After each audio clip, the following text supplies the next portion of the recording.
for Chirstopher Eccleston for coming this evening and taking the time out of his really busy schedule to be here, and thanks to you, the audience, for coming on this really cold night. Chirstopher Eccleston.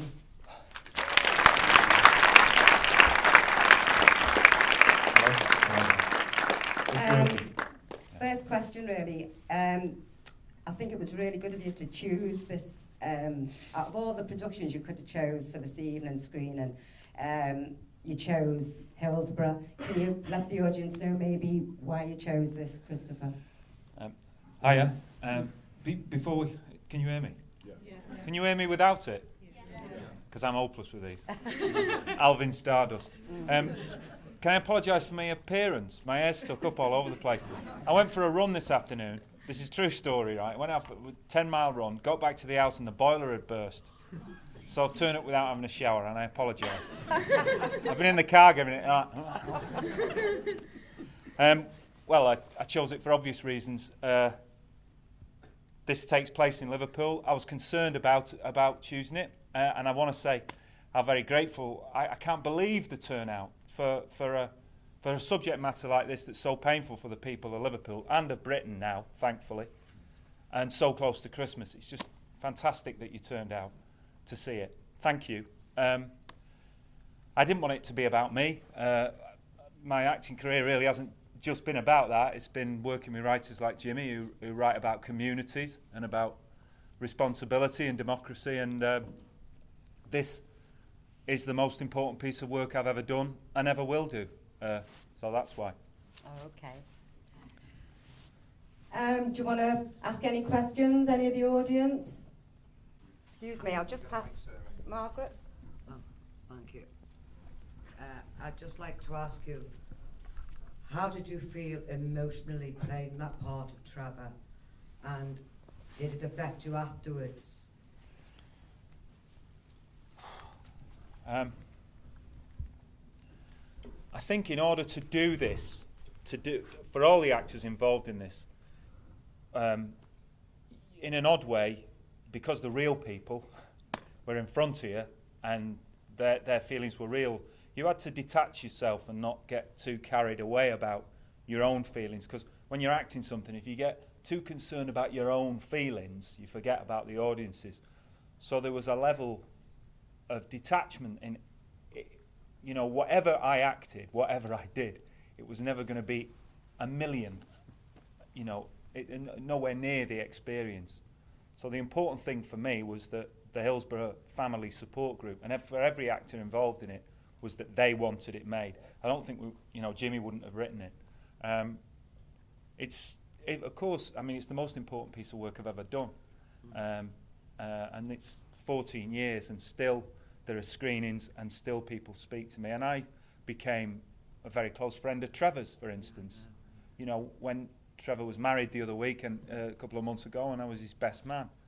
But the level of intimacy, all of the actors, you know, Mark Womack, who played Eddie Spear, Annabelle Apstein, who played Jenny Hicks, Ricky Tomlinson played, you know, there was things Trevor told me about how he felt and how he'd felt subsequently and what happened to him on the day and some of the things he saw and some of the things he felt. You know, I was a comparatively young man. It was a lot to take on. And it just fired the actors up to do the best job we possibly could, really. I think they done an amazing job as well, didn't they? Really. Absolutely fantastic, yeah. Any other questions? I'm sure there is. Can I give you the mic so people at the back can hear, if you don't mind? I can repeat the question. He asked me what my first reaction was when I got the script. My first reaction was to remember where I was. I was doing my first job as a professional actor in Bristol. It was obviously a Saturday, and we're doing a matinee of Streetcar Named Desire, and I was playing a Mexican. And we had a television in the dressing room. That was my first reaction. And my first reaction reading the script was that I was ignorant. I hadn't swallowed the lies, but I hadn't understood the extent of the cover-up and the detailing of it. And, of course, a reaction to some of the personal stories I just felt it was something that I had to do. And Jimmy McGovern felt I was too young and was wrong for the part.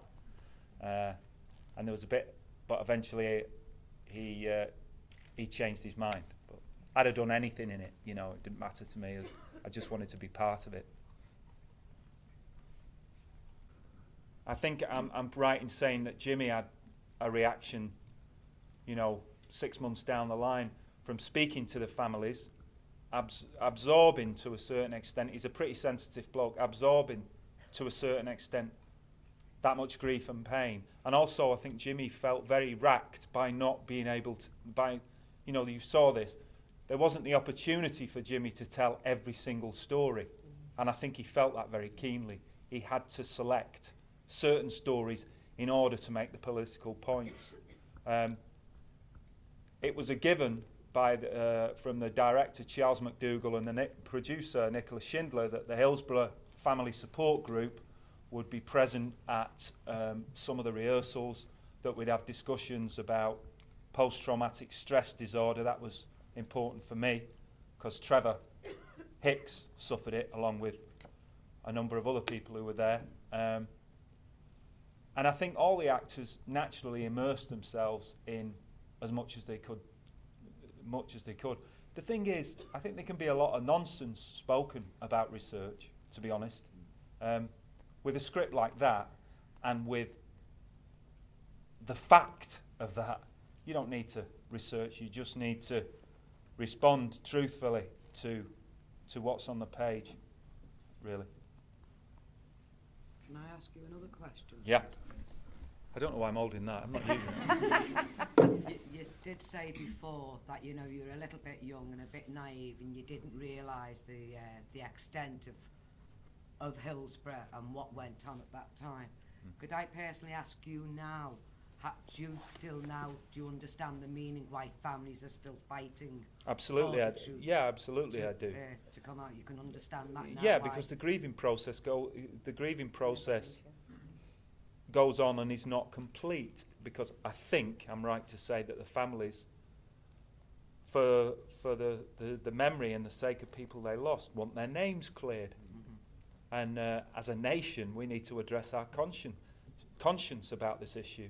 So yeah, I do understand why the fight goes on, and that's why I chose this for tonight. It's part of that. It's a tiny part of it, but if this generates a little bit of media attention, that's good. And we all know that there's a process going on, which we feel is inevitable, don't we? Yeah. It's got to be. There's a pack of lies.